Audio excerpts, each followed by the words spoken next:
वो प्रबल कारण, उसको हमने जाना। आज और विविध तरीके से और चिंतन करते हैं कि कर्मबंध कैसे नहीं हो और कैसे पहचाने कि कर्मबंध हो रहा है। इस विषय में हम थोड़ा और अच्छा सा आज चिंतन करें, चर्चा करें। ठीक है, आवाज आ रही है सबको? जी।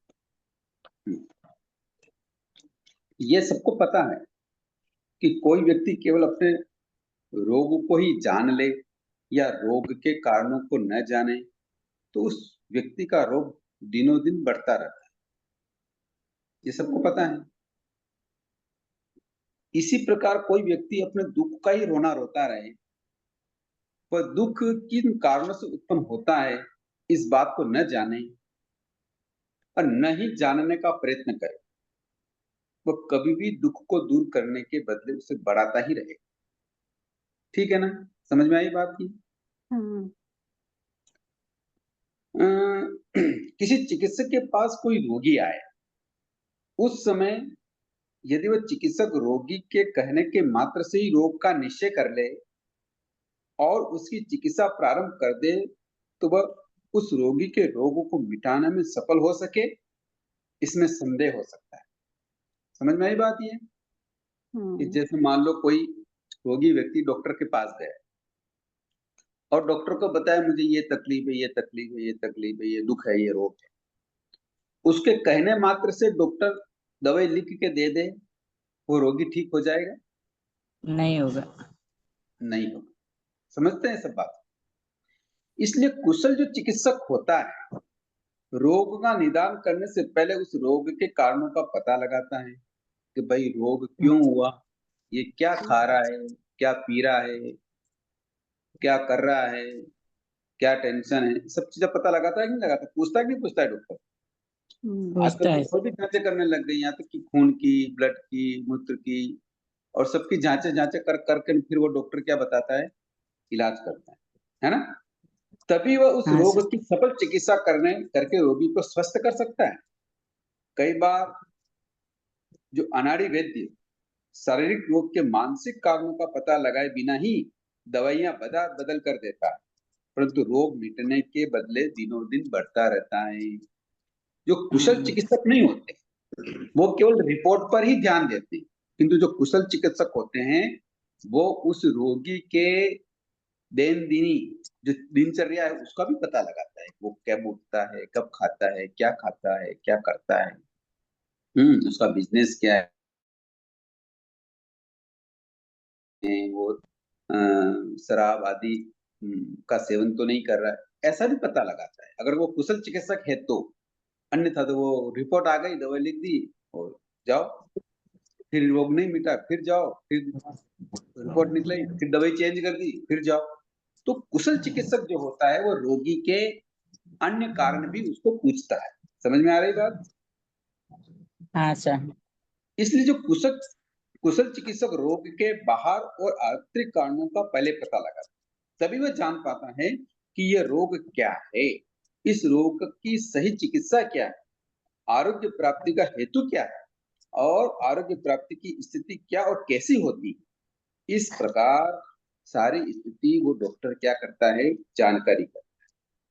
इसी तरह अध्यात्म साधक, अब ध्यान से सुनना, इसी तरह अध्यात्म साधक जो होता है वो कुशल आत्मार्थिक साधक बंध को जानने के बाद शीघ्र ही ये पता लगाता है कि इस कर्म बंध के क्या और कौन कौन से कारण है। समझ में आई? तो कुशल होता है, जी। आत्मार्थी होता है, जो अध्यात्म का अनुभव अनुभव वाला होता है, वो साधक ये पता लगाता है कि इस कर्मबंध के क्या क्या और कौन कौन से कारण, जो परिस्थिति सामने आई, दुख आया, सुख आया, है, जो भी कुछ परिस्थिति बनी, उसका वो पता कि इसके कर्मबंध के कारण क्या है, ऐसे कर्मबंध क्यों हुए। इतना जानने के पश्चात ही वह कर्म रोग की भली भांति चिकित्सा कर सकता है। अर्थात कर्मबंध रूप रोग को जानने के पश्चात ही वह उस कर्म से बंधन से मुक्त होने के कौन कौन से यथार्थ उपाय हैं और बंधन मुक्ति का यथार्थ स्वरूप क्या है, इसे सम्यक रूप से जानकर कर्मों से आत्मा को मुक्त कर सकता है। कर्म बंध के कारणों को जाने बिना न तो वो उन कारणों से दूर रह सकता है और न ही नए आते हुए कर्मों को सावधानी पूर्वक रोक सकता है। यानी वो संवर्त से भी नहीं रोक सकता, क्योंकि वो कारणों को जानता नहीं है। और न ही वह पूर्वबद्ध कर्मों का उपशम, क्षय या क्षोभशम यानी निर्जरा कर सकता है। इसलिए साधक को कर्म या कर्म बंध को जानना ही पर्याप्त नहीं है, किंतु उसके साथ ही कर्म बंध या कर्म के हेतुओं, कारणों को जानना भी अति आवश्यक है। जो जीव बंध या मोक्ष के कारणों को नहीं जानता, वह मोहवश पुण्य और पाप दोनों को बंद करता रहता है। वस्तुतः सामान्य कर्म बंध के हेतुओं पर विचार के पश्चात ही कर्म विशेष के पृथक पृथक हेतुओं पर विचार किया जाना चाहिए। कुछ पल्ले पड़ी बात, समझ में आया? तो कर्म बंध को रोकना और उसकी निर्जरा करना इतना आसान नहीं, इसलिए उसको समझना बहुत जरूरी है कि कर्म बंध क्यों हो रहे हैं, कैसे हो रहे हैं, तो अब हो गए हैं तो इनका उपाय क्या है। इन सारी चीजों पर जब वो साधक गहराई से चिंतन मनन करके वो उनको पहचान लेता है, तब जाके कर्म बंध भी उठते भी हैं और जो बंद हुए हैं उनकी निजरा भी उठती है। समझ में आया? डॉक्टर साहब। हाँ, जैसे डॉक्टर डिजीज की इटियोलॉजी या प्रॉब्लम क्यों डेवलप हुई, ये डायग्नोस करने के बाद और जरूरत हो तो इन्वेस्टिगेट करके और प्रॉपर ट्रीटमेंट बाद में चालू करता है तो सही इलाज होगा। डायग्नोस बराबर नहीं करेगा, जांच नहीं करेगा और ऐसे इलाज चालू कर देगा तो प्रॉपर इलाज नहीं हो पाएगा। ऐसे ही जो अनुभवी और कुशल अध्यात्म साधक है वो पहले कर्म बंधों के कारण जानेगा और उसके इलाज करने के लिए और प्रिवेंशन के लिए जो कोशिश कर सकता है वो करेगा, तभी उसको कर्म निर्जरा और मोक्ष होएगा।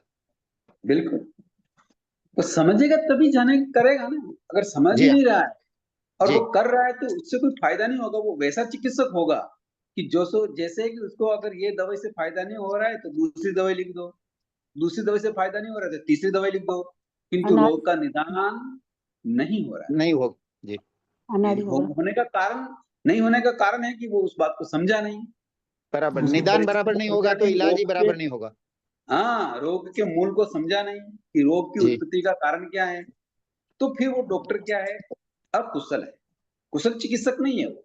इसी प्रकार जो कुशल साधक होते हैं, जो आत्मार्थी साधक होते हैं, यहाँ कुशल का मतलब आत्मार्थी। आत्मार्थी शब्द का मतलब समझते हैं हम सब?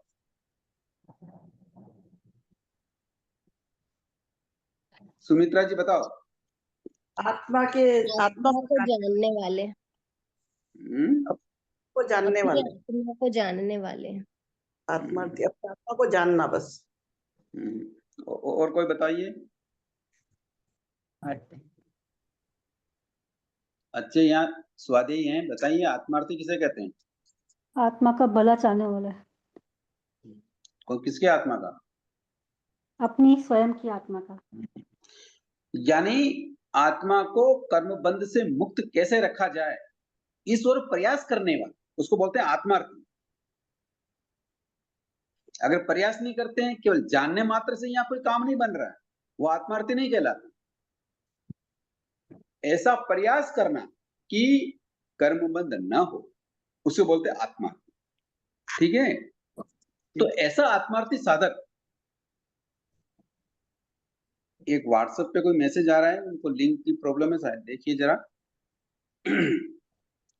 तो आत्मार्थी का मतलब समझ गए ना, जो आत्मा को कर्मबंध से मुक्त करना चाहता है और कर्मबंध से भी रोकना चाहता है, उसको बोलते हैं आत्मा। अब वो कैसे होता है, उसके कारण प्रकार अलग अलग है। तो ऐसा जो व्यक्ति साधक होता है, वो ये पता लगा लेता है कि कर्मबंध होने के कारण क्या है और जो हो गए हैं तब उसके उपाय क्या है। समझ में आई बात? Yes sir. किंतु कर्मबंध को जानने मात्र से कर्मबंध से मुक्त नहीं हो रही। हमने पूर्व के जितने भी प्रकरण हमने पढ़े, कर्म बंध के अस्तित्व और स्वरूप के विषय में पर्याप्त चर्चा की कि इसका अस्तित्व होता है कि नहीं होता है, उसका स्वरूप क्या है, कौन बंद कर रहा है, कैसे बंद हो रहा है ना? किंतु कर्म बंध के अस्तित्व, स्वरूप और बंधन के तीव्र मंद स्वभाव एवं काल सीमा को जानता हुआ भी जो व्यक्ति बंधन को काटने का पुरुषार्थ नहीं करता है और बंधन के बस यानी अधीन होकर पड़ा रहता है, तथा वह बंधनों के प्रकृति, स्थिति, अनुभाग, प्रदेश, भेदों को भी जानता है, फिर भी वह उस कर्म बंध के छुटकारा नहीं पाता।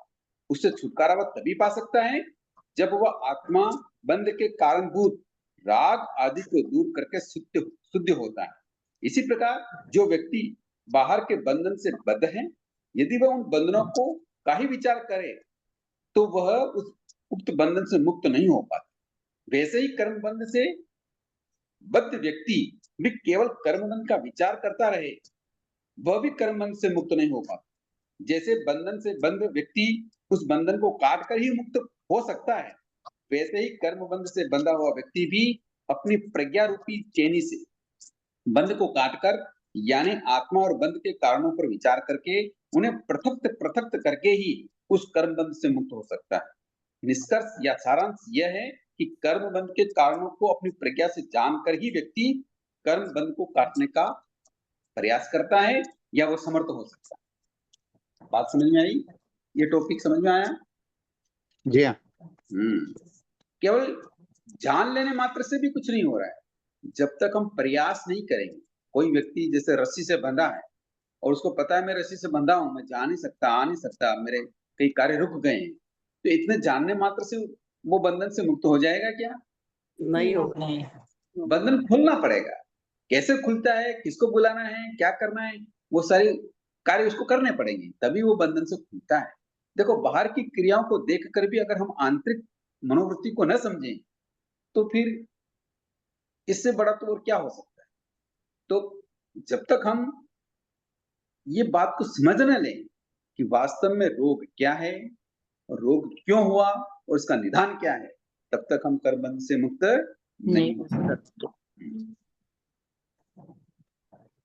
इसीलिए आत्मार्थी साधक इस दुखमय संसार को देखकर बंध के कारणों पर विचार अवश्य करता है। जो साधक आत्मार्थी नहीं होता, वह इस दुख भरे संसार को देखकर भी वो कारणों पर विचार ही नहीं करता। विचार वही करता है जो आत्मार्थी है, यानी कि आत्मार्थी या मुमुक्षु जो कर्म बंध की जड़ों को सींचने वाले उन कारणों को जानना चाहिए, क्योंकि कर्मबंध चाहे वह शुभ रूप हो या अशुभ रूप, सदैव दुख रूप है।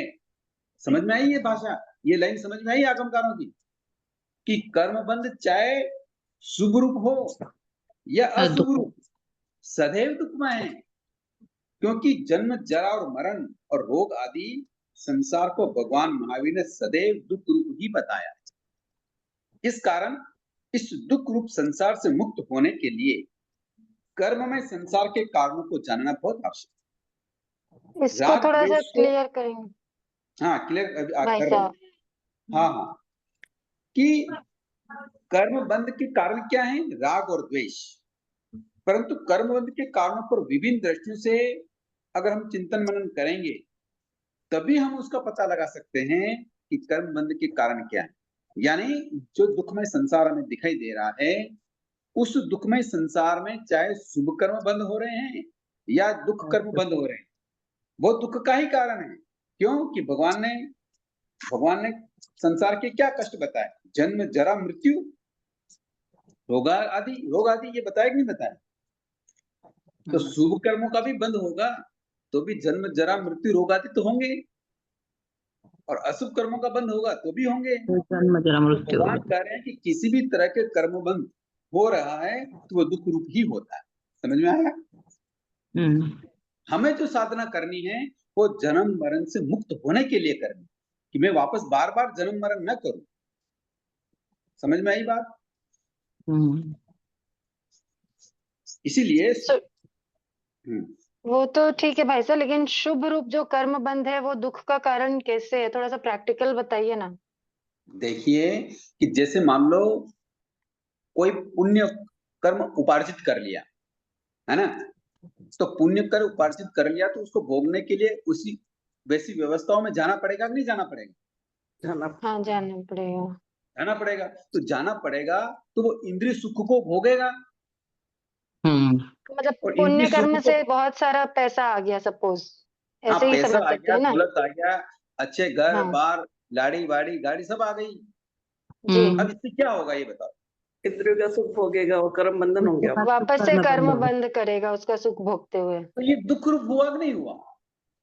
जी, इसीलिए भगवान कहते हैं कि इंद्रिय सुख के जितने भी साधन हैं, साता सुविधा के जितने भी साधन हैं, कर्म बंध सारे के के साथ सारे साधन दुख की खेती करने जैसा है।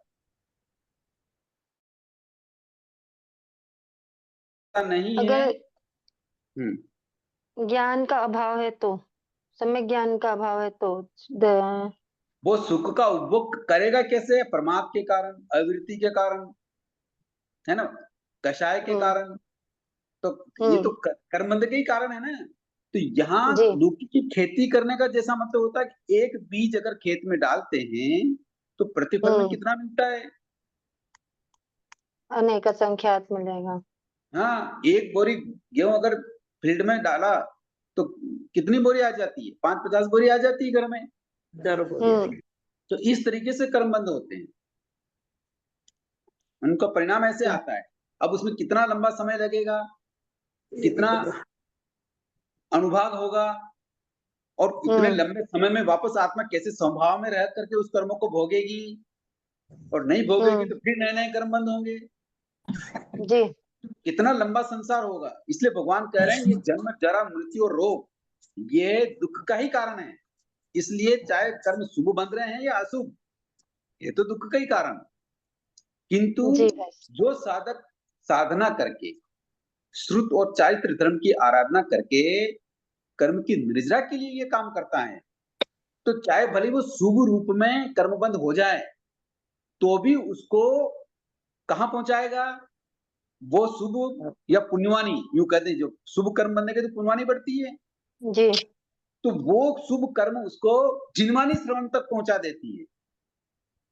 और हुँ, जिनवानी श्रवण करके पहुँचेगी, तो जो साता के, सुविधा के, समृद्धि, रिद्धि जो साधन उसे मिलेंगे, उनका भी वो त्याग कर देगा।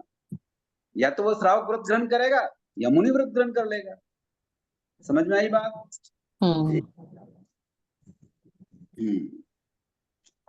नहीं आया? समझ में आया कि नहीं आया? गुरु जी। सर दोनों बात आपने बता दी कि पुण्य कर्म करते हुए भी दुख की प्राप्ति हो सकती है, क्योंकि आपको भोग विलास की इच्छा होगी, राइट। और दूसरा बिल्कुल। आपने ये बता दिया कि पुण्य कर्म से जिनवाणी श्रवण करने की इच्छा पैदा होगी। दोनों चीजें कॉन्ट्राडिक्टरी नहीं हुई? हाँ, नहीं, मैं कहने का मतलब ये है कि संवर, श्रुत और चारित्र धर्म की आराधना करने से जो पुण्य बंध होता है, जी पुण्य बंध 2 तरह से हो रहे हैं। जी। तो श्रुत और चारित्र धर्म की, श्रुत और चारित्र धर्म समझ गए मोटे तौर पर? हाँ, श्रुत मतलब श्रवण करने से। श्रवण करना, भगवान ने जो कहा है उसको श्रवण करना और उसके आगम अनुसार आचरण करना, जी हाँ, ये हो गया श्रुत और चारित्र धर्म, ठीक है ना? जी तो जी उसके हाँ, अनुसार अगर धर्म का आचरण करते हैं और फिर जो पुण्य कर्म बंद होते हैं या शुभ कर्म बंद होते हैं, ऐसे पुण्यवानी से जीव जिनवानी श्रवण तक पहुंच जाता है और जिनवानी श्रवण से वो फिर श्रावक या मुनि व्रत धारण करके कर्मों की निर्जा कर लेता है। क्यों? कि वो सुख के साधन का त्याग कर देता है।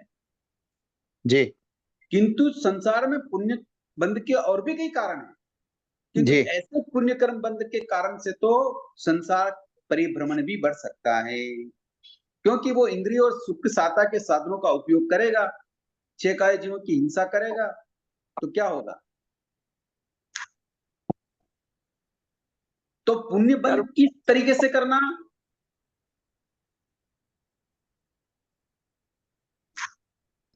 मतलब श्रुत और चारित्र धर्म से बंद करना, पुण्य कर्म बंद करना।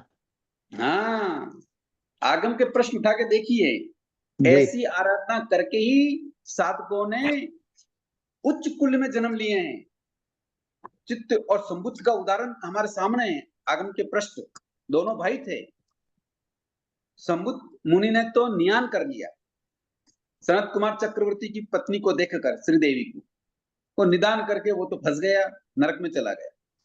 किंतु चित्त मुनि दरिद्र अवस्था में थे, मुनि बन गए, श्रुत और चारित्र धर्म की आराधना की और आराधक हो गए। देवलोक में भी उनको रिद्धि समृद्धि, वैमानिक देवों में उनको जगह मिली, किंतु वहां भी वो आसक्त नहीं हुए। मां से चलकर श्रेष्ठ कुल में जन्म लिया, फिर भी साधनों में आसक्त रहे, अनासक्त रहे और मुनि बन गए। श्रेष्ठी कुल मैंने एक बार बताया था, श्रेष्ठ कुल किसे कहते हैं। तो ऐसे उत्कृष्ट कुलों में जन्म लेकर भी इंद्रिय साधनों की भरमार होते हुए भी उनका क्या कर दिया? कर दिया, त्याग कर दिया। तो ऐसे जो पुण्य कर्म उदय में आते हैं, ये जिनवानी श्रवण तक पहुंचा देते हैं। डॉक्टर जी साहब, जी हाँ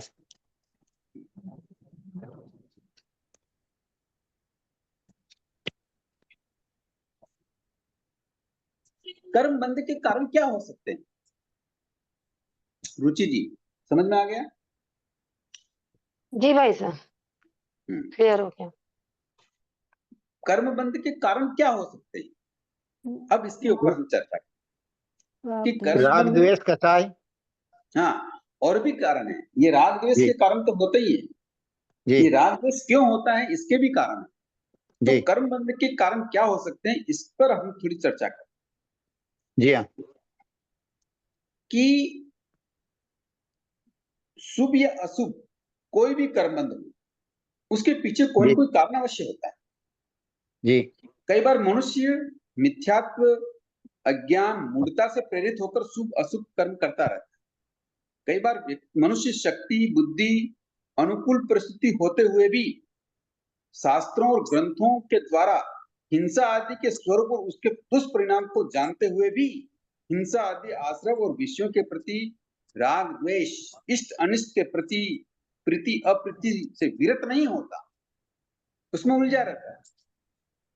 कई दफा प्रमाद, गफलत, मोह निद्रा, असावधानी, अजागृति के कारण भी निरर्थक और अशुभ कर्म करता रहता है।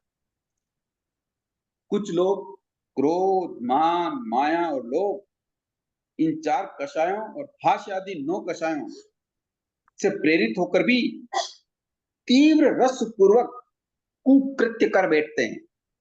कई बार इंद्रियों और मन के मनोज्ञ अमनोज्ञ विषयों का तथा इष्ट और अनिष्ट संयोगों का, व्यक्तियों और वस्तुओं के प्रति प्रीति और अप्रीति का राग द्वेष करके मन वचन काया से कर्मों का बंद कर लेते।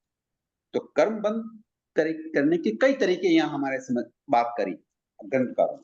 अब उनको हम विशेष रूप से समझते हैं कि कर्म बंध के कितने कारण हो सकते, मोटे रूप पर बात करते हैं। तो कर्म बंध के 5 कारण यहाँ बताए जा रहे हैं। जितनी भी बातें ये की हमने कर्म बंध की, उनको हम 5 शब्दों में आबद्ध करें। तो पहला है मिथ्यात्व। कर्म बंध के 5 कारण बता रहे हैं आगम का। पहला है क्या है? मिथ्यात्व, जिसकी चर्चा हमने 1-2 दिन से चल रही है। दूसरा है अविरति। अविरति का क्या मतलब हुआ?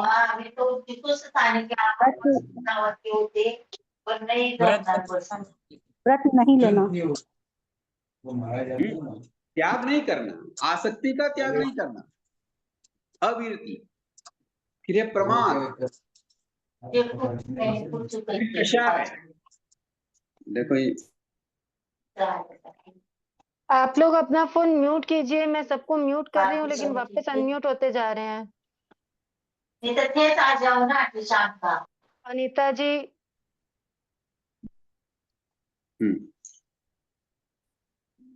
तो कर्म बंध का पहला कारण क्या बताया ग्रंथकारों ने? आगमकारों ने मिथ्यात्व। दूसरा है अविरति, तीसरा है प्रमाद, फिर कषाय और फिर योग। समझ में आई बात? ये 5 कारण जो हैं, इन 5 कारणों को कर्म बंध का कारण माना गया है। इनको हम आश्रव भी कहते हैं। क्या कहते हैं, इनको आश्रय द्वार भी कहते हैं, है ना? जी जानकार हैं आप सभी। जी तो कर्म बंध जो हो रहे हैं, इनके पीछे जो कारण है वो कारण है 5। पहला कारण क्या है? मिथ्यात्व। मिथ्यात्व। इसको और थोड़ा विस्तार से समझते हैं। ग्रंथकार यहाँ अच्छा विस्तार दे हुए कि कर्म बंध के इन कारणों में मोह रूपी सेनापति का सर्वप्रथम प्रबल योद्धा बनता है मिथ्यात्व। ये मोह रूपी सेनापति है सर्वप्रथम, ये प्रबल योद्धा। तो ये पहला कारण है। इसके इसके कारण सारे कर्म बंद होते हैं, चाहे वो अविरत वाले हों, प्रमाद वाले हों, कषाय वाले हों या योग वाले। अगर ये हैं तो सारे कर्म बंद होते हैं, प्रगाढ़ रूप से होते हैं। स्थिति भी लंबी हो सकती है, अनुभाग भी लंबा हो सकता है। तो ये मोह रूपी सेनापति, ये सर्वप्रथम प्रबल योद्धा है, वो है मिथ्यात्व।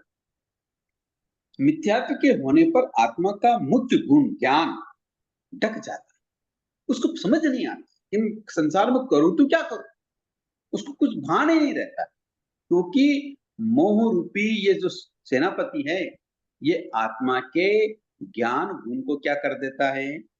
ढक देता है। ढक देता है। खत्म कर। प्रकट नहीं, खत्म नहीं कर सकते, ढक देता है। ठीक है ना? उसको आवृत कर देता है। ज्ञान आवृत होने पर प्राणी जानता तो है, किंतु सम्यक नहीं जानता। बहुत सा ज्ञान विलुप्त हो जाता है, जीव दृष्टि मूढ़ बन जाता है, सम्यक नहीं जान पाता। जो कुछ जानता है वह भी विपरीत जानता है।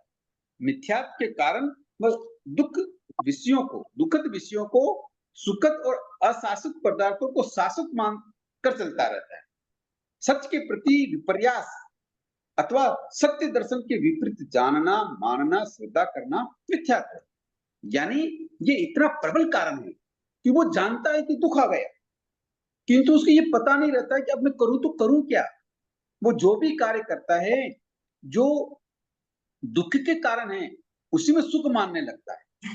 जैसे एक एग्जांपल ले लेते हैं कि मान लो किसी व्यक्ति को दुख में आ गया, वो मानसिक दृष्टि से, शारीरिक दृष्टि से बड़ा और आर्थिक दृष्टि से भी बड़ा विचलित हो गया, नुकसान लग गया। अब मिथ्यात्वी जो व्यक्ति होता है, वो इसके मूल कारण को नहीं जानता। वो क्या करता है, अरे किसी ने मेरे ऊपर क्या कर लिया, कोई टोटका कर लिया, मेरे दुश्मन ने मेरे ऊपर क्या कर ली, विपरीत दृष्टि डाल। अब वो अलग अलग जो टोने टोटके करने वाले जो व्यक्ति होते हैं, उनके दर दर पर भटकता फिरता है। कभी वो ग्रहों के कारण रत्नों को पहनता फिरता है, कभी कोई बता देता है कि ऐसा कर लो तो वैसा करने लग जाता है। वो उन्हीं पदार्थों में, उन्हीं स्थान और जगहों पर सुख के कारणों को खोजता है। जो विपरीत परिस्थिति आई है उसको दूर करने की कोशिश करता है, किंतु वहां होती नहीं। और ऐसा क्यों कर रहा है वो? क्योंकि मिथ्यात्व रूपी सेनापति ने उसके ज्ञान को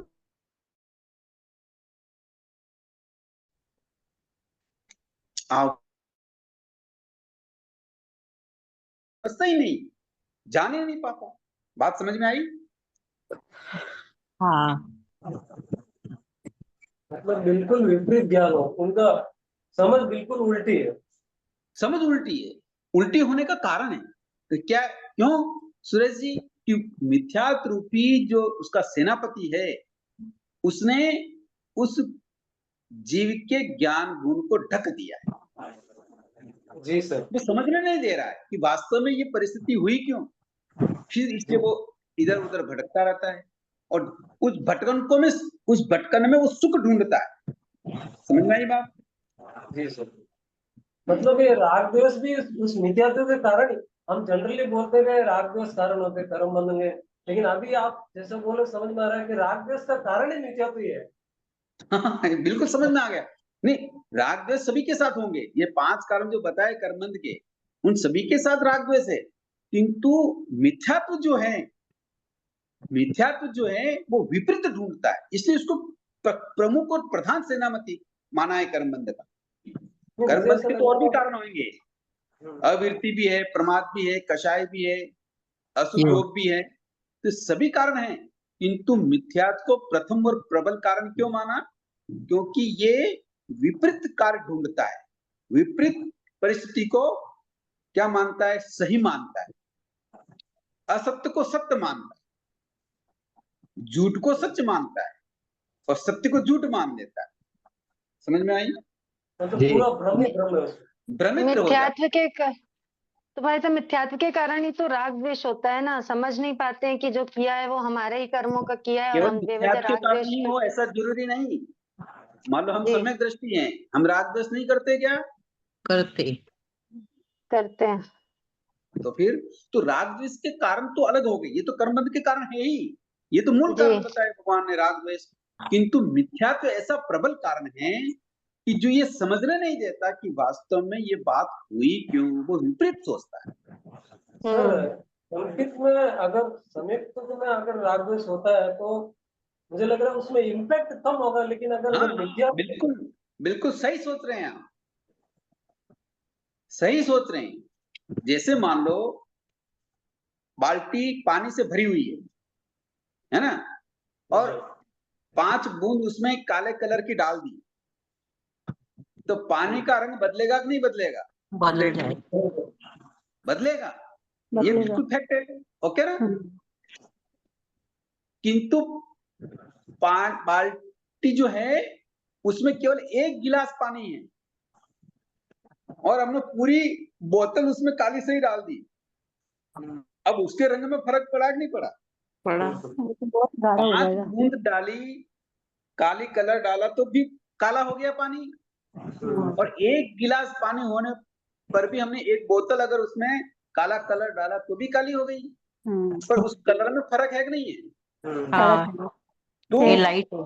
तो ये मिथ्यात्व वाला जो काम है वो ऐसा है कि 1 गिलास पानी में 1 बोतल काला कलर मिला दिया, तो ये प्रबल कारण, ये समझ में नहीं देता। समझ में आई बात? हम्म, जैन पूरी गुरु जी। बाल्टी भरी हुई हो पानी की और 2 बूंद डाली हो, पानी काला हो जाता है तो भी व्यक्ति को पता रहता है कि ये पानी है, इस पानी में कलर मिलाया गया है। किंतु 1 गिलास पानी में अगर 1 बोतल काला कलर डाल दें तो व्यक्ति क्या सोचता है, ये तो कलर है, पानी नहीं है। समझ में आई बात? पूरा का पूरा काला हो गया। समझ में आ गई? जी। तो ऐसा मिथ्यात्व है, हाँ। ये प्राणियों को। हाँ जी, बोलिए। गुरु जी जय जिनेन्द्र, आपने कहा कि मोह रूपी सेनापति है, ओके। तो इस हम्म, सेनापति को चेंज करने का कौन सा रूपी वाला सेनापति चाहिए? वो तो बताएंगे ना जरूर, उसके बिना तो ये चर्चा चली रही कई कई दिनों से संदीप भैया। हाँ अगर सर। मोह रूपी इस शत्रु का अगर खत्म करना है, या इसको ढीला करना है, या इसके हाथ पांव तोड़ने हैं, या इसको अपने इलाके से खदेड़ना है, परास्त तो करना है। हाँ, या नष्ट करना तो बहुत बड़ी बात हो गई। एक बार खदेड़ भी परास्त देंगे तो करना। बड़ी बात हो जाएगा हमारे लिए तो। नहीं, खदेड़ना का मतलब सेनापति, खत्म कर लें। गुरु जी सेनापति आप कह रहे हो कि सेनापति भी मोह रूपी है, ओके। तो जहां लेके जाएगा हम लोग तो उसके पीछे पीछे जाना पड़ेगा। तो क्या ऐसा कोई नहीं नहीं नहीं प्रबंध है कि सेनापति को चेंज कर दिया जाए ताकि हम लोग एकदम सही से जा सकते हैं, सही दिशा में? नहीं नहीं, सेनापति रखे ही नहीं ना, खदेड़ दे उसको, क्यों रखना मोह को? तो ओके, इसके पीछे प्रबल जो कारण है वो है कषाय, उसको पतली बिल्कुल कर दो। अनंतानुबंधी जो कषाय है उसको क्षय कर दो, उपशम कर दो या क्षयक्षम कर दो, वो ढीला पड़ जाएगा। सही है, ओके सर।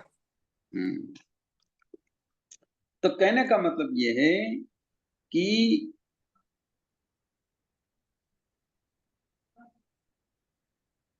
यथार्थ अयथार्थ न जान पाना और अज्ञान में और मूढ़ दशा में रहना तथा मूर्छित प्राणी जैसे मधुर और कटु रस को नहीं परख सकता वैसे ही प्रवृत्ति करना, ये मिथ्यात्व है।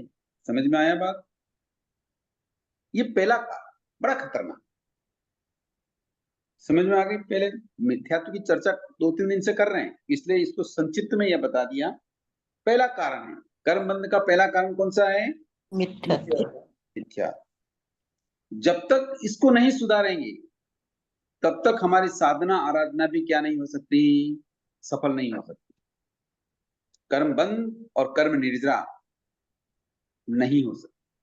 यहां तक कि कितना फर्क है, आगमकारों ने कितना फर्क बताया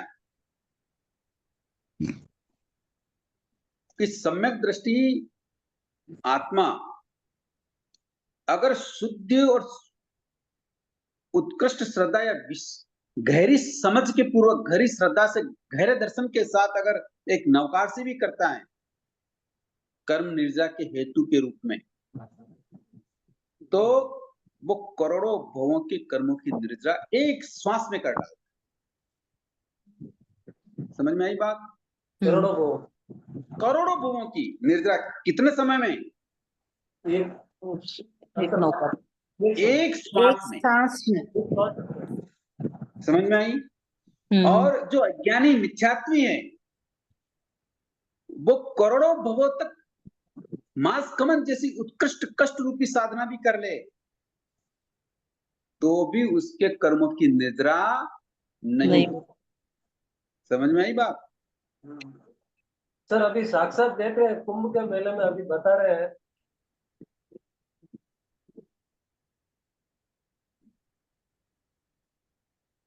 क्या हुआ?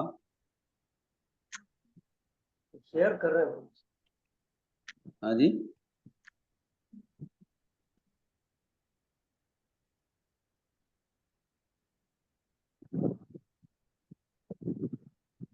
हाँ बताइए बोल रहे क्या थे हुआ? वो। क्या? हाँ जी, सर मैं भी बोल रहा था कि कुंभ के मेले में अभी जो अभी भी चल रही है सही, तो उसमें जो कभी टीवी पे देखते हैं, वीडियो पे, ये यूट्यूब में जो भी है, वो जो जितने भी ये है वो साधु संत कितने वो क्या करते हैं, कोई अग्नि पे सो रहे हैं, कोई क्या कर रहे हैं, कोई क्या कर रहे हैं। मतलब उसमें से अगर 1% भी अगर अपने जैन धर्म के हिसाब से सम्यक दृष्टि से कर ले तो बेड़ा पार हो। अरे इसीलिए तो मैंने आज आगमकारों ने शुरुआत किससे की कि भी डॉक्टर जो है वो अगर मूल कारण नहीं ढूंढता है और बदल बदल के अगर वो दवाइयां देता रहता है तो रोग का निदान होता है क्या? नहीं हो तो वही हो रहा है कुंभ में। वो कितनी ही दवाइयां ले ले किंतु रोग का निदान होने वाला कतई नहीं है। किंतु कई बार सुनते हैं, कई बार व्यक्ति कहता है कि मैं बॉम्बे गया, डॉक्टर को दिखाया, बेंगलोर गया, अहमदाबाद गया, ऊंचे से ऊंचे डॉक्टर को दिखाया, कोई इलाज नहीं लगा है। किंतु गांव में एक अनुभवी डॉक्टर, वृद्ध डॉक्टर नाड़ी देखकर बताया, अरे यार तुम ऐसा करो, ये चीज खा लो, और वास्तव में खाने से उसकी क्या हो गई? बीमारी दूर हो। समझ में आई बात? तो समझ पूर्वक जो कार्य उस डॉक्टर ने किया, उस कुशल विशेषज्ञ ने किया, इसलिए उसकी बीमारी क्या हो गई? ठीक हो गई। बड़े बड़े डॉक्टर उस बीमारी को पकड़ नहीं पाए क्योंकि उन्होंने जानने की कोशिश नहीं की, उसका विश्लेषण नहीं किया। इसी प्रकार जो सम्यक दर्शी साधक होता है वो समझ लेता है कि कर्म बंध के कारण क्या है, क्यों हुआ है, अब इसके उपाय क्या है। और जब उपाय समझ में आते हैं, भगवान की वाणी के अनुसार वो आचरण करने लगता है तो कर्मों के वृंद ऐसे उड़ जाते हैं कि जैसे सूखे पेड़ पर, बोल्डी के सूखे पेड़ पर जोर से एक पत्थर मारे तो क्या हो जाता है? सब नीचे गिर और नीचे सारे गिर बोर जाते और पत्थर नीचे आ जाते, धनाट करते। समझ में आई बात मेरी? नहीं आई? आवाज आ रही है? जी भाई। तो जब तक समझ नहीं आएगी तब तक कर्मों की निद्रा नहीं हो सकती। मिथ्यात्व के इस जाल में हम उलझे रहते। समझ में आया? पहला अनंत काल से मिथ्या पे ये घुमा रहा है संसार का। अनंत काल से मिथ्यात्वी है, इसीलिए इतना सरलता से वो छूट नहीं पाता। जिसका स्वाद लग जाता है ना, कई बार बोलते हैं ना, जो ये नशेड़ी होते हैं या जो नशा करने वाले होते हैं, अब उनको नशे की आदत लग जाती है, तो वो जल्दी से छूटता नहीं है। और हमारा नशा तो कब कब से है? अनंत काल से। हाँ,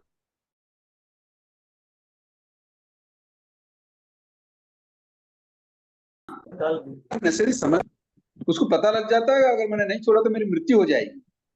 तो कई बार ऐसे होते हैं वो छोड़ देते हैं। जो साधक ये समझ जाएगा कि मेरे जन्म मरण के मूल कारण क्या हैं, फिर वो छोड़े बिना रहेगा ही नहीं। किंतु जो साधक मोह रूपी इस राजा के अधीन हो जाता है और उसी के कहे अनुसार चलता है, फिर तो उसका कोई कुछ नहीं कर सकता। संसार है, विभ्रमण करेगा, जन्म मरण करेगा। समझ में आया? पहला कारण मिथ्या कर्म बंध। अब दूसरा है अविरत। आगमकार कह रहे हैं कि कर्म बंध का जो दूसरा स्थल है वो अविरत। साधक क्या नहीं करता कि पदार्थों का आसक्ति नहीं छोड़ता, और जब तक पदार्थों की आसक्ति नहीं छूटती है वो उनका त्याग नहीं करता। तो जहां वीरति न हो वहां अविरति कहलाती। वीरति का अर्थ होता है कि हम व्रत प्रत्याख्यान त्याग नियम या संयम स्वीकार कर दें या उसका आचरण करें। मनुष्य में एक प्रकार की आकांक्षा, लालसा, लिप्सा, सांसारिक पदार्थों को येन केन प्रकार पाने की प्रवृत्ति, वृत्ति, उसके कारण वह पदार्थ में आसक्त, अनुरक्त और लिप्त रहता है। वह उसे प्राप्त करना और भोगना चाहता है। सांसारिक पदार्थों और पंचेंद्रिय और मन के विषयों के प्रति हिंसा, असत्य, बेईमानी, छल कपट, अहंकार और परिग्रह वृत्ति आदि पाप कर्मों का बंध होता रहता है। पदार्थ और धनादि के प्रति, इष्ट अनिष्ट के प्रति राग द्वेष के कारण दुख और संश्लेष, कष्ट, संकट आदि दुष्परिणामों को जानता हुआ भी जीव इनसे विरत, अनासक्त और निवृत्त नहीं हो। समझ में आई बात? तो दूसरा कारण बताया कर्मबंध का अविरति। क्योंकि संसार में जो पदार्थ हैं, चाहे वो श्रोतेंद्रिय का हो, चक्षु इंद्रिय का हो, घ्राणेन्द्रिय का हो, या रसनेन्द्रिय, स्पर्श इंद्रिय का हो, या मन का हो, वो उन पदार्थों के प्रति क्या करता रहता है? पदार्थों को पाने का लालसा, कामना, उसके लिए छल कपट, जो कुछ भी करना चाहता है वो उस सारे तरीके अपनाता है। तो ऐसी अविरति के कारण राग द्वेष उत्पन्न होते हैं, कषाय उत्पन्न होती है, और फिर कर्मों के क्या होते हैं? बंद होते हैं। किंतु जो साधक ये समझ लेता है ये पदार्थ मेरे हितकर नहीं है, इनकी आवश्यकता नहीं है, आसक्ति का त्याग करता हुआ वो व्रत प्रत्याख्यान ग्रहण कर लेता है, तो फिर उसको कर्मबंध नहीं होता है। समझ में आई बात? जी। तो व्रत लेने से पहले, प्रत्याख्यान ग्रहण करने से पहले उन पदार्थों का, उन विषयों का, आसक्ति का त्याग करें। आसक्ति का त्याग किए बिना अगर हम पदार्थों का, विषयों का त्याग करते हैं वो त्याग नहीं कहलाता। आगमकार यहाँ आसक्ति छोड़ने की बात करते हैं। समझ में आया?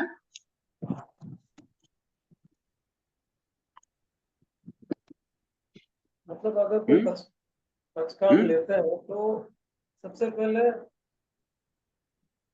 उसमें आसक्ति यानी कैसे समझे सर? ये समझ नहीं आया कैसे। आसक्ति का मतलब ये होता है कि जैसे मान लो आज किसी व्यक्ति ने ब्रह्मचर्य व्रत का नियम लिया कि मैं आज ब्रह्मचर्य व्रत का पालन करूंगा, अब ब्रह्म का सेवन नहीं करूंगा। वो अपनी स्त्री का तो भोग नहीं करता, किंतु पिक्चर देखता है, मोबाइल देखता है, वीडियो देखता है, देखता है कि नहीं देखता है? बराबर। तो आसक्ति छूटी क्या? नहीं छूटी। तो उसको वो प्रत्याख्यान भंग हो गया। जी। समझ रहे मेरी बात को? तो आसक्ति छोड़े बिना व्रत ग्रहण कर लेना कुछ नहीं होता उससे। या भावों से कार्य हो रहा है, भावों से ही कर्मों के बंद होते हैं और भावों से ही कर्मों की निद्रा होती है।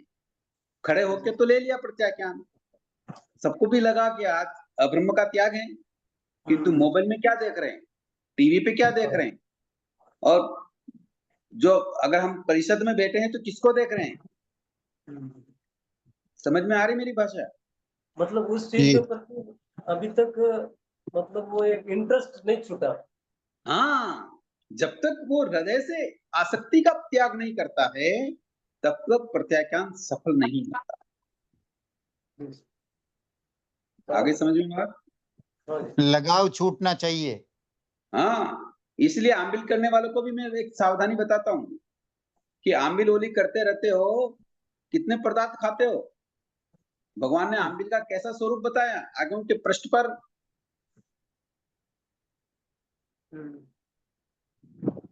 समझ में आ रही? आइडियली एक पदार्थ आंबिल खाना चाहिए। उचित आहार। मुझे आगमकार टमाटर क्या कर रही है? आंबिल उचित आहार। याटे नीचे समझ में आया ना? आंबिल में भी मुनि का नाम मैं भूल रहा हूँ। पॉकेट में देखना तो या तो कहने का मतलब आंबिल करने के लिए तैयार हुए हम, और वो खड़े। 50 पदार्थ खड़े हैं हमारे सामने। उन एक एक पदार्थ का एक एक कवा भी लें तो भी पेट में नहीं माए। समझ में आ रहा है आंबिल करना? जी हाँ। तो आसक्ति का त्याग किए बिना त्याग प्रत्याख्यान कारगर नहीं होते, इलाज नहीं होता उसका। अगर कोई डॉक्टर दवाई देता है और पथ्य बताता है कि ये दवाई खा रहे हो तो खटाई नहीं खाना, कुछ दिन के लिए ये नहीं खाना, वो नहीं खाना, तो ये दवाई क्या करेगी? तुरंत और ज्यादा असरकारक होगी। किंतु वो पथ्य का त्याग नहीं करता है तो वो दवाई क्या करेगी? असर नहीं, ठीक नहीं। असर नहीं करेगी। असर नहीं करेगी। तो आसक्ति का त्याग नहीं करोगे तो वो प्रत्याख्यान आपको क्या करने वाला? भला करेगा क्या? नहीं मतलब जो रिजल्ट नहीं मिलना होगा। वो नहीं मिलेगा, जो फल मिलना है, जो रिजल्ट वो नहीं मिलेगा। हाँ, रिजल्ट आने वाला ही नहीं है ना, बराबर। कारण है उसके पीछे। ठीक है? हाँ जी। जी। तो इस प्रकार हम क्या है कि अविरति का त्याग करें, विरत में आ जाए, त्याग प्रत्याख्यान में आ जाए, उसकी आसक्ति का त्याग करें। आगमकार यहाँ 12 प्रकार की अविरति बता रहे हैं, यानी 5 इंद्रियां और मन, इन 6 विषयों की सुखों की तल्लीनतावश उस जनित दोषों से विरत न होना। 5 इंद्रिया और मन कितने हो गए? 6। 6। उनका संवरण करना, ये 6 प्रकार की अविरति है। इसी प्रकार पृथ्वी काय, अपकाय, देवकाय, वायुकाय, वनस्पति काय और त्रस्काय, इन 6 जीवनी कायों का हिंसा आदि दोषों से भी विरत न होना। इस प्रकार 6 तो हो गए इंद्रिय और मन संबंधी और 6 हो गए हिंसा से संबंधी। इस प्रकार कुल 12 प्रकार की अविरति होती है। इन 12 प्रकार की अविरति में मानसिक, वाचिक और कायिक सर्व दोषों का समावेश हो जाता है। यद्यपि अविरति में हिंसा से विरत के अभाव का स्वर मुख्य है, तथापि मृष्यावाद आदि दोषों का समावेश हिंसा में हो जाने से हिंसा आदि सभी दोषों से विरत होने का अभाव अविरति नामक बंध हेतु में समाविष्ट हो जाता है।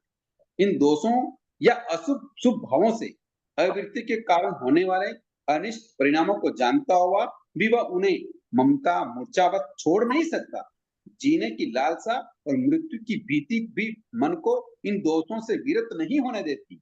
सामाजिक, राष्ट्रीय और पारिवारिक जीवन में परस्पर संघर्ष, नोक-झोंक, छीना-झपटी, स्वार्थ पूर्ति के कारण भी हम अविरति की मानसिक अवस्था से गुजरते। समझ में आई बात? सर यहाँ पे 2-3 मतलब 2-3 तरह के डाउट आ रहे हैं। सबसे पहले तो आपने जैसे बताया कि 5 इंद्रिय प्लस एक मन, तो मन को भी साथ में लिया गया है, और फिर बाद में आपने ये जोड़े थे पृथ्वी अपकाय ना सर, बराबर ना? तो उनको भी जोड़ा गया, तो फिर हिंसा तो हम 5 इंद्रिय से ही करते हैं और मन वचन काया तो है ही है, तो फिर ये छठा मन आ गया और प्लस वो भी आए, ये समझ में थोड़ा बराबर नहीं आ रहा। मतलब नहीं, अविरति मतलब हमें किसका त्याग करना चाहिए? जैसे हम 5 इंद्रियों से भी कुछ न कुछ सोचते रहते, करते रहते हैं, है ना? आसक्ति के भाव होते कि नहीं होते?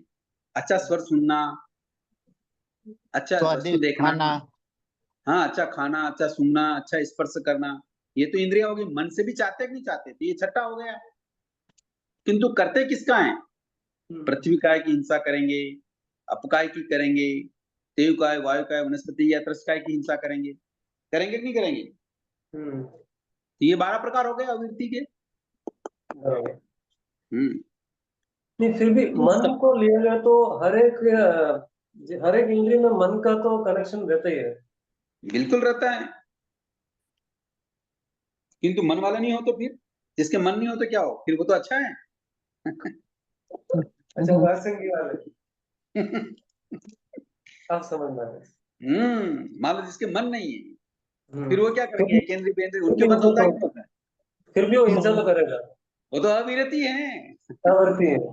हाँ, तो कहने का मतलब है कि आसक्ति के छोड़े बिना हम कार्य की सिद्धि नहीं होती। तो कर्म बंध के ये दो प्रबल कारण, मिथ्यात्व और अविरत। आगे कल हम बाकी के कारणों को समझेंगे। कोई प्रश्न हो तो कर सकते हैं। गुरु जी, ये मन और आत्मा एक ही है कि अलग अलग है? अलग अलग है ना, एक कैसे हुआ? एक होता तो फिर एकेंद्रीय जीवों के भी मन होता, बेंद्र के भी होता, तेंद्र के भी होता, सबके मन होता। ओके।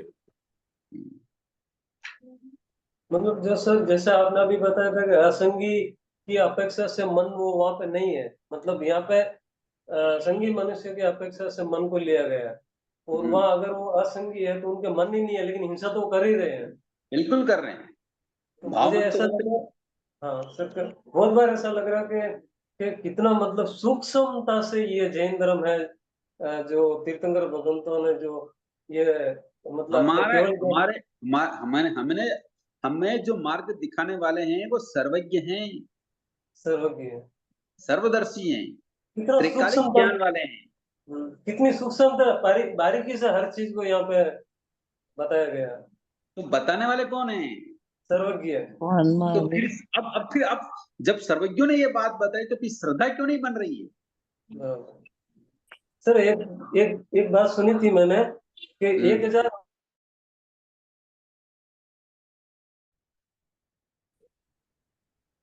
आवाज आ रही है सर? हाँ बोलिए। 1008 जो लक्षण, हाँ अब आ रही है। सर आवाज आ रही है?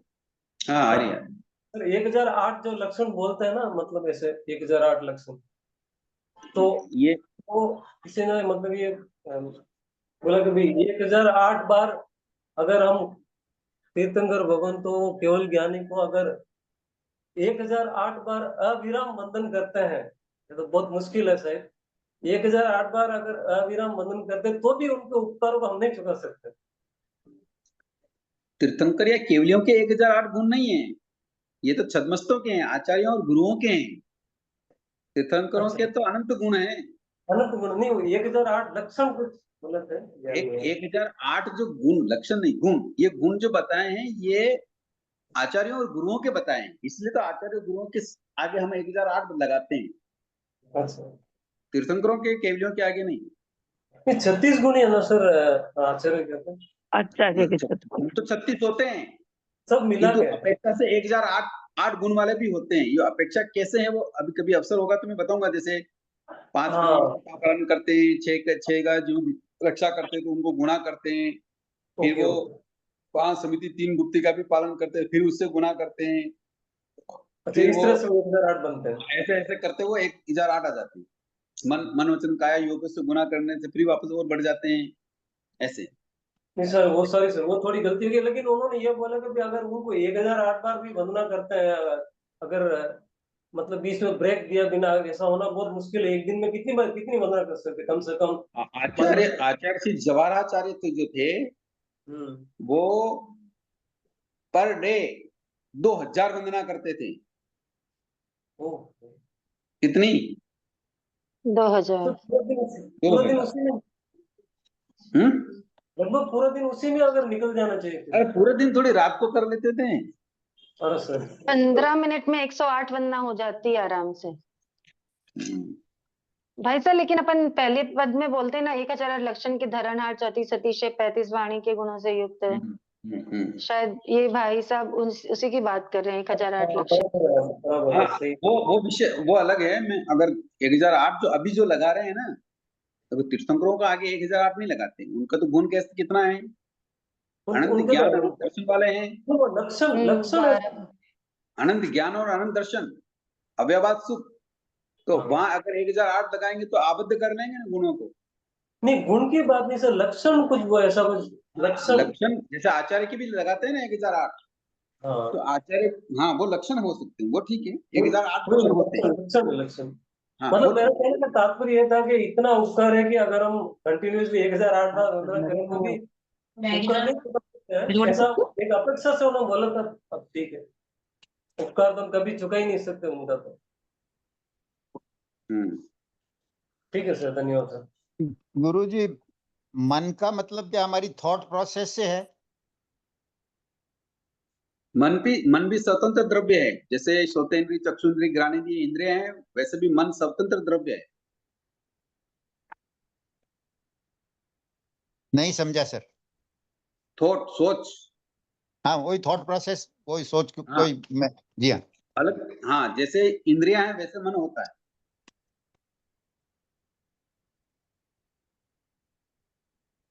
ठीक है सर।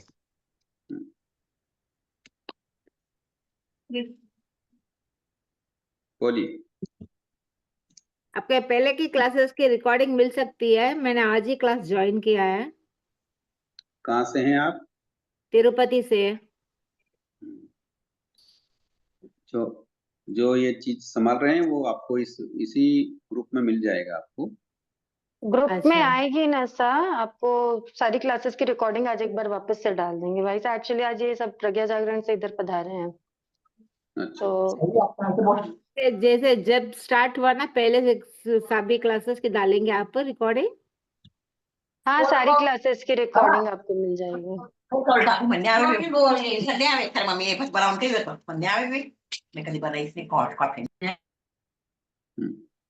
चलो और कोई प्रश्न हो जब तो कर लीजिए। क्लास की रिकॉर्डिंग आएगी ना, उसी चैनल में आपको सारी रिकॉर्डिंग्स मिल जाएगी, आप लोग देखते जाइएगा ऊपर ऊपर, और बाकी जी। रिकॉर्डिंग्स भी एक बार सारी डाल देंगे आज। जी थैंक यू। खूब खूब अनुमोदना सर, बहुत सर वो बहुत आभार। 2000 वंदना कौन से हमारा सब गुरुदेव का नाम बताए थे सर आप? आचार्य जवाहराचार्य। आचार्य से जवाहरलाल जी महाराज साहब। वैसे 7 मिनट में तीर्थंकर को वंदना हो जाती है गुरुजी? हाँ हो 7 जाती है। करने वालों को। सबकी, हाँ सबकी अलग अलग कैपेसिटी रहती है।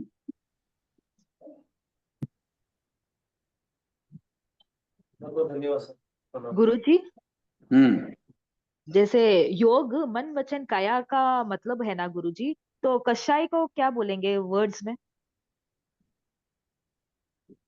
क्या बोलेंगे मतलब? मतलब उसको कैसे समझेंगे हम? कषाय मतलब योग तो होती है मन, माया वचन और लोग। काया की प्रवृत्ति, हाँ समझ गए? हाँ, तो कषाय को हम उसमें अगर क्रोध घुस गया, लोभ घुस गया, मान घुस गया, माया घुस गई, उसको बोलते हैं कषाय। अच्छा ठीक समझ है में आया? गुरुजी। हाँ गुरुजी। कोई भी मन वचन काया की प्रवृत्ति क्रोध मान माया लोभ के कारण हो रही है तो इसको बोलते हैं हाँ कषाय। अच्छा ठीक है गुरुजी। जो आत्मा के लिए कड़वे हैं।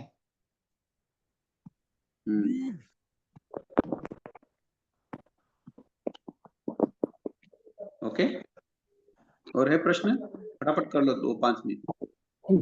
गुरुजी, अभी कभी पक्की आती है, कभी 14 को आती है, कभी पूनम को आती है। तो एक महाराज साहब बोलते कि पक्की पूनम की होती है, 14 की नहीं होती है। तो सही में क्या होता है? कभी तिथि घटवट हो गई तो 14 की भी आती है, कभी पूर्णिमा की आती है। तो क्या मानने का उसमें? गटबट वाली मानना, जो हमारे आचार्य जो आप बता रहे हैं, आप कहाँ से बिलोंग करते हैं? आचार्य तो 14 घटवट की बोलते हैं, कभी 14 कभी पूनम की। और हमारे इधर एक महाराज साहब बोलते हैं कि सूर्य जब उदय होता है तो पूर्णिमा होती है तभी पक्षी होते हैं, तो इसलिए थोड़ा कंफ्यूज हो जाते हैं सही क्या वो। बाकी सब गुरु कहे वही करना, जो गुरु कहे वही करना। अच्छा, समझ गए?